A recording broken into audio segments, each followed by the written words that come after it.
সুপ্রিয় ভিউয়ার্স, আসসালামু আলাইকুম। আজকে আমি আপনাদের সাথে শেয়ার করব গরুর মাংস রান্নার একটি রেসিপি। গরুর মাংস তো অনেকেই অনেকভাবে রান্না করে খেয়েছেন। একবার এভাবে আমার আজকের ভিডিও দেখে গরুর মাংস রান্না করে খেয়ে দেখুন, এর স্বাদ হবে অসাধারণ। গরুর মাংস রান্না করার জন্য এখানে আমি 1 কেজি পরিমাণ গরুর মাংস নিয়েছি।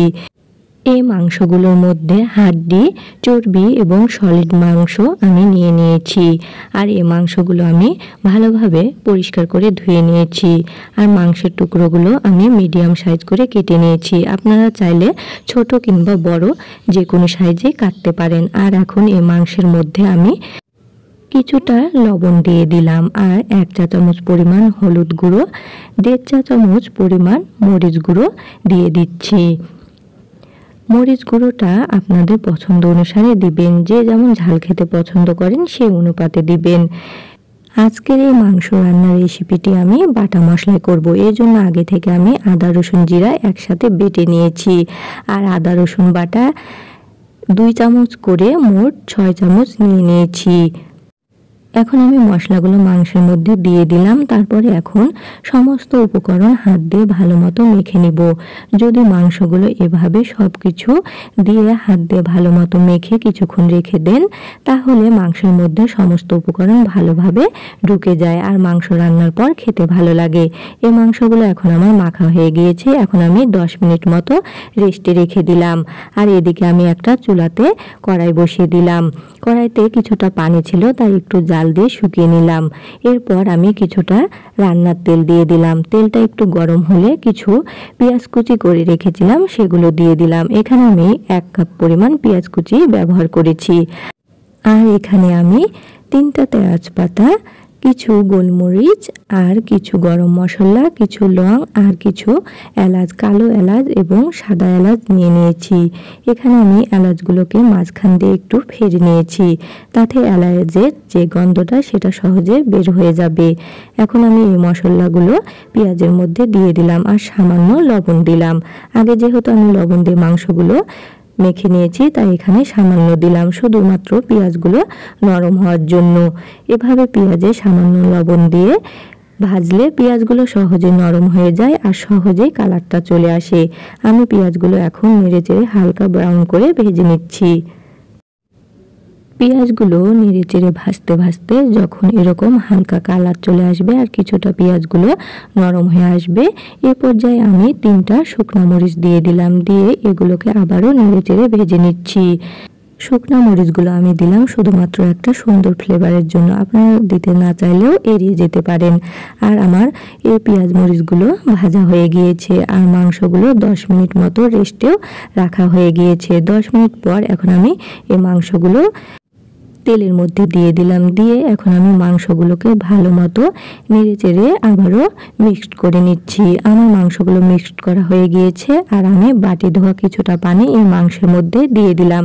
দিয়ে আবারও একটু আলতো করে নেড়ে দিলাম। নেড়ে দেওয়ার পর এখন আমি ঢাকনা দিয়ে ঢেকে কিছুক্ষণ কষিয়ে নিব।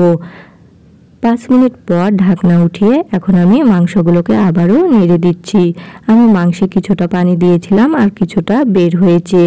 এখন আমি এগুলোকে নাড়াচাড়ার পর আমি আবারও ঢাকনা দিয়ে ঢেকে দিলাম। আরও কিছুক্ষণ পর ঢাকনা উঠিয়ে এখন আমি মাংসগুলোকে নেড়ে দিচ্ছি। যেটুকু পানি দিয়েছিলাম আর যেটুকু পানি বের হয়েছিল সবটুকু পানি শুকিয়ে গিয়েছে। এখন আমি ঢাকনা ছাড়া এই মাংসগুলোকে কিছুক্ষণ কষিয়ে নিব। আর এর জন্য এই মাংসগুলোকে একটু পরপর এভাবে করে নেড়ে চেড়ে নিব। মাংসগুলো এদিকে এক চুলাতে আমি কষিয়ে নিচ্ছি আর আরেক চুলাতে একটা হাঁড়ি বসিয়ে দিয়ে কিছুটা পানি দিয়ে দিয়েছি। পানিগুলোকে এখন আমি খুব ভালো মতো গরম করে নিব। আমি পানিগুলোকে গরম করে নিলাম। আর এদিকে আমার মাংসগুলো নাড়তে নাড়তে দেখুন কষানো হয়ে গিয়েছে। এর বেশি কষালে তলে পুড়ে লেগে যাবে। আর এখন আমি যে পানিগুলো গরম করে রেখেছিলাম সেই পানিগুলো মাংসের মধ্যে দিয়ে দিব। মাংস রান্নার সময় অবশ্যই পানিটা গরম করে নেবেন, তারপরে ঝোলটা দিবেন। আমি কিছুটা পানি দিয়ে দিলাম, তারপরে মাংসটাকে একটু আলতো করে নেড়ে দিলাম। তারপর এখন আমি বাকি পানিগুলো দিয়ে দিচ্ছি। মাংসগুলো সিদ্ধ হতে যতটুকু পানি লাগবে আমি ঠিক ততখানি পানি দিয়ে মাংসগুলোকে একটু নেড়ে দিলাম। তারপরে এখন আমি ঢাকনা দিয়ে ঢেকে মাংসগুলো রান্না করে নিচ্ছি। 15 মিনিট পর ঢাকনা উঠিয়ে এখন আমি মাংসগুলোকে নেড়ে দিচ্ছি। আর এই পর্যায়ে আমি 1 চা চামচ পরিমাণ ভাজা জিরা গুঁড়া দিয়ে দিলাম আর কিছু রসুনের কয়া দিয়ে দিলাম।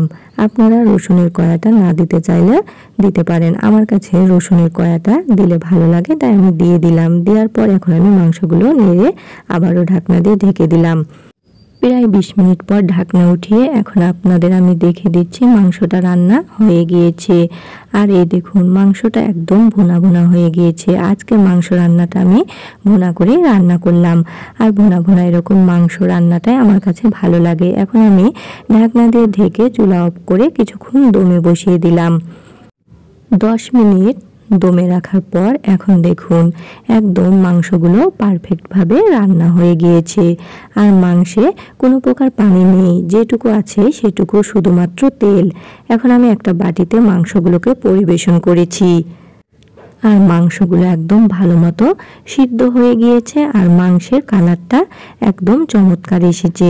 ভিডিওটি ভালো লাগলে বেশি করে লাইক, কমেন্ট এবং শেয়ার করবেন।